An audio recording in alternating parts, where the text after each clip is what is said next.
কিছুদিন আগে আমি মিশো থেকে কিছু জিনিস অর্ডার করেছিলাম, যেটা একটা একটা করে এসছে। প্রথমেই ভেবেছিলাম যে ওপেন করে করে দেখাই, তাহলে ভাবলাম না, সব একসাথে আসুক, তারপরে তোমাদের সাথে শেয়ার করি। দরকারি জিনিস অর্ডার করেছি, চলো তোমাদের সাথে শেয়ার করি। ফার্স্ট যে পার্সেলটা এসছে সেটা হলো এটা।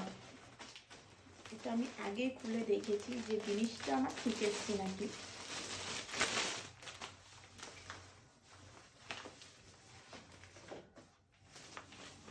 এই যে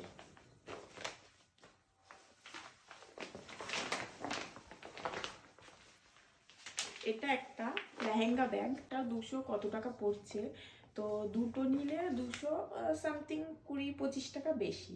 তো আমি দুটোই নিয়ে নিয়েছি, কিন্তু আমার একটাই প্রয়োজন ছিল। লাভবান মনে হয়েছে দুটো নেওয়া, তো আমি দুটো নিয়েছি। এটার ম্যাটেরিয়ালসটা এত সুন্দর, আমি ভাবতেই পারিনি এত কম দামে একটা প্রোডাক্ট পাবো। তো এটা আমার খুব ভালো লেগেছে।